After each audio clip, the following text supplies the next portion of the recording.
Mix It With Mike plugin of the week comes from Fuse Audio Labs. This is a new release as of this video. Anyway, the VPRE-31A. This is a preamp emulation of the RCA BA31A. It's a discrete germanium preamp, meaning that it uses germanium transistors. These are transistors, or these types of transistors were used in the 50s and 60s, and then they mostly got replaced with silicon, which actually performed better, lasted longer, gave higher gain stage, and so they kind of fell out of favor, although there are some very unique products that are a lot of like distortion foot pedals for guitars were made using these types of transistors, and they continue to get developed in like Eastern Europe and Russia, and then companies like Chandler Limited went and they came out with the germanium preamp, same basic idea. What it does, though, is it gives it a unique tonal characteristic because it's not the most common type of electronic component. But this basic unit has basically a front end and back end transformer, so an input output transformer, and a simple gain stage. The way that it's laid out here is that, although you have 40 dB of gain, it's compensated. So all you're getting is tonal coloration. And that's one of those things that can really drive you crazy when you're working with some of these preamps. You want the tonal coloration, but then you drive it up and then you have to be constantly pulling down the output gain to kind of match it. It makes it harder to compare. They just made it real simple. Just dial it in, look for the tone that you're going for, and then, kind of work it just as is. So it's pretty straightforward there. You got a phase inversion switch. This was not on the original. There's also the way that the original hardware units were used. There was a way to run them at different impedance. And which, is not something that was on a switch like you see here. So for your convenience, you have it here. And what this does is it gives you two different tonal colorations. The 600 ohm being a little more full frequency overall. 150 ohm actually giving you 6 dB of added gain, right? So you get more gain coming in, but you also get a more limited frequency response. So this is the amount of signal driving, the way it drives through the transformer, essentially. There's a trim control. The trim control allows you to compensate for gain. What I've found pretty much in experimenting with this is that the gain stays very steady throughout in almost all the applications. But if you needed to kind of pull it up or down a bit, then that would be one way to do it. The emulation, for those keeping score at home, is done at like a minus 14 dBFS reference. So if you're bringing in a signal with an average level of minus 14, that would be coming in, it would hit this meter at about 0 VU. If you actually click on the meter, you can show the input level, the post drive. So as you adjust the gain here, you'll actually see on the meter, you'll have some kind of meter display of how much gain that you're actually driving in, but you won't hear any difference in the level and then the output. So you could see, input, post drive, and output just the way that it's driving through the unit there, and that'll give you also a good idea of way to use it. You can bypass it by using the power on off switch, and there are a couple other little handy things here. One is you could set the user interface size, right? So you have some options there, and quality. So depending upon where what computer you're using it on, you could do that. And then there's a very cool feature here, which they added in, which is a link. Now the link control on its own will link to any other unit. So if I call up another one over here and I link this one, what happens is as I make the changes here, they'll be affected on multiple ones. If I hold the shift key when I pop this in, what happens is it'll automatically link all of the settings, right? So if I do it here, then any other preamp that I call up here, I'm just going to call up, here, let me just get rid of them just so you can see here. I'll just call up another one, right? You'll see that all the links are in. And if I take the shift key and click that out, they'll all go out. So that's a way of linking them all. And that's the way we're going to start here. So in other words, if I were just taking like an overall mix kind of thing, and what I have here is this placed, it's sort of buried in here in the middle of a mix. But I've taken this on all the audio tracks, only the audio tracks, at least as a start, and I've placed them all the way across. So there's vocals, guitars, keyboard, drums, etc. And so let's just cue up the song over here, give you a basic idea of what's going on. And so let's see, where's the vocal track? Okay, let me kind of cue up to where we have some vocals, and then we'll kind of start there. All right. So let's see. So what I can do here is I'm going to link all of these settings here, and then you can kind of hear it as it would be affected across all of the tracks at the same time. All right, so let's start there. Sitting on the ground, facing the static canal, look for a way to roll over. Murder by satellite, or praying mantis, at least I'm an organ donor. It's automatic, it's in my tree, you're making me itch. Sentimental, suicide, why do we resist? It's automatic, you're not on call. It's automatic, you're not there. It's automatic, you're not on call. It's automatic, you're not there. All right, so you can hear that it adds something. You hear I can overdrive it just to show you overall. That's probably not going to be the approach that's going to be, the common way to go about it. I'm going to have to go a little bit track by track. But what I am going to do here is start, and let's just kind of work with some individual tracks here, break it down and kind of go through quickly just to kind of show you how a process like this will work. So let me actually, what I want to do here is just take these guys out temporarily so that's not affecting it. Let's just start with the bass sound and kind of work with this a little bit. So I might be inclined to go with the 150 ohm just because it kind of band limits a little bit for things like the guitars, where it'll kind of focus that mid range and probably leave the bass a little bit more open and full frequency. But let's just check that out as a starter.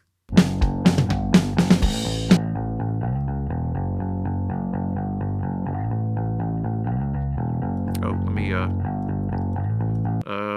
take the link off here. That's probably a good idea. There we go.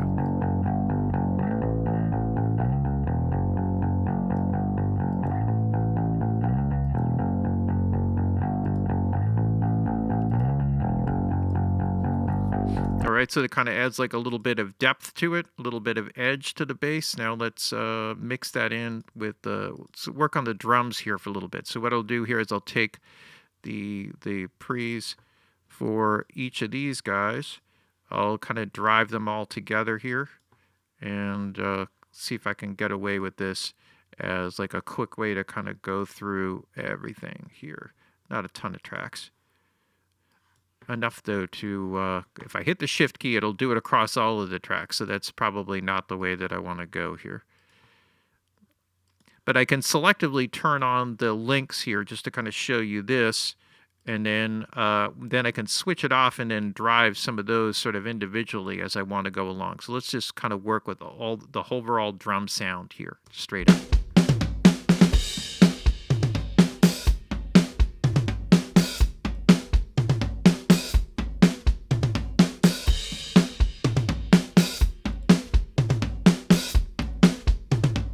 Some weird way I kind of like that. I'm not sure why.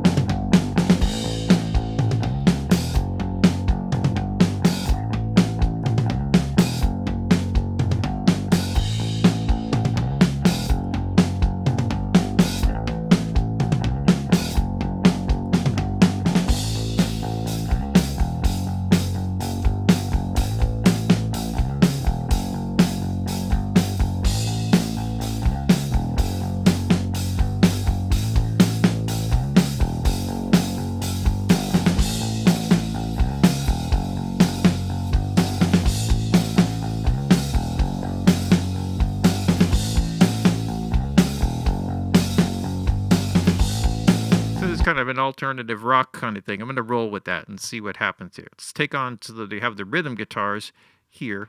Again, I could kind of do these a bit as a group. That may not always be like the way. So if I do the shift key, I can put them all on and off and now put them on individually so I don't end up with a situation where I undo all of my drum settings.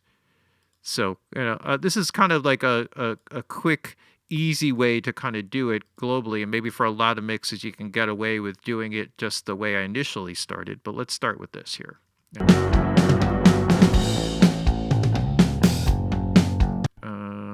me go back.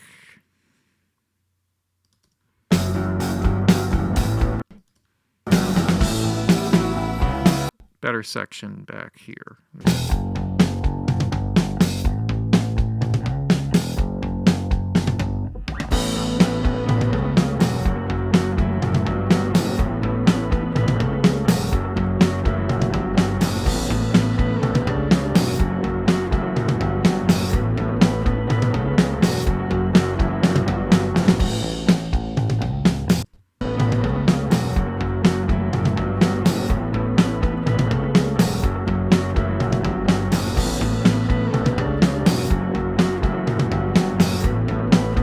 Now I'll just bypass all of them here. See?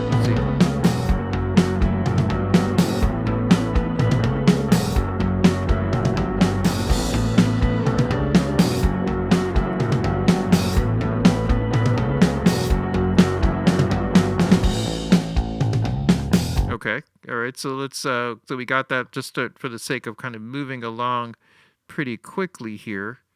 Let's just say that I stay with that and then kind of dial in the vocal here.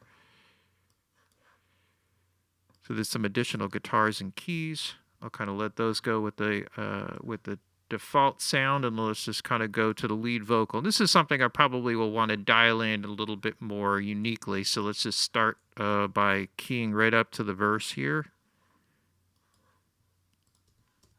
Sitting on the ground, facing the static canal, look for a way to roll over.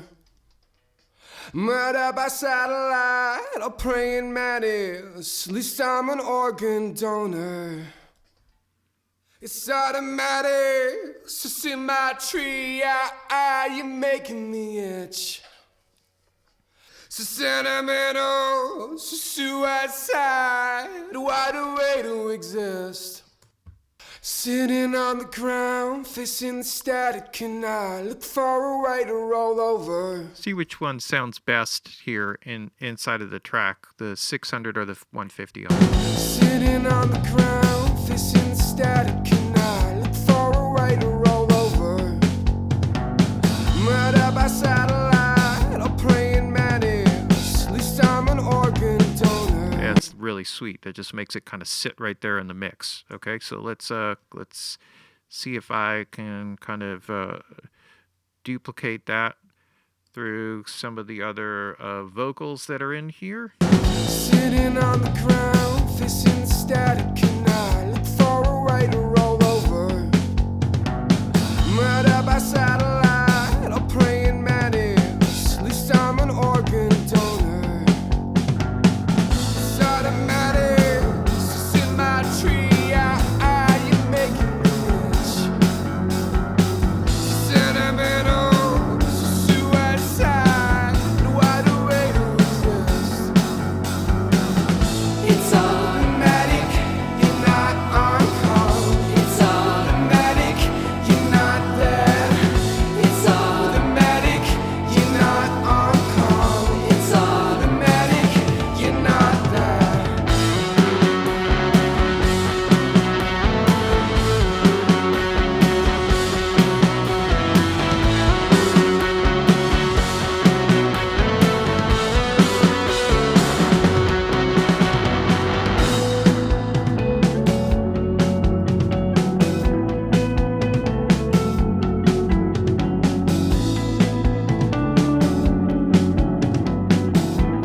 So I really love this thing, because what it does here in when you listen to it, it's adding like a unique character, especially this 150 ohm thing. I'm really digging this as like creating something that texturally for a song like this actually is much more interesting than the more full frequency sound. But then of course you have that option for different elements of the mix or different instruments that you want to kind of draw out or sort of extend up and down a little bit, let them kind of occupy that space. A very cool way of just kind of driving in. It's just a powerful way to kind of shape your mix, just kind of bringing in some preamps in the early stages.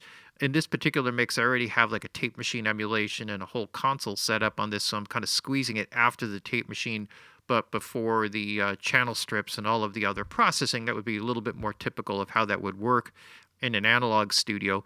But wherever it works best ultimately is where you want to throw it. A very cool one. Nice new emulation. Fuse Audio always makes great stuff. I really love that company. and this one is no exception. Excuse me. So there you have it. Simple one. As with all of their preamps, really cool, straightforward.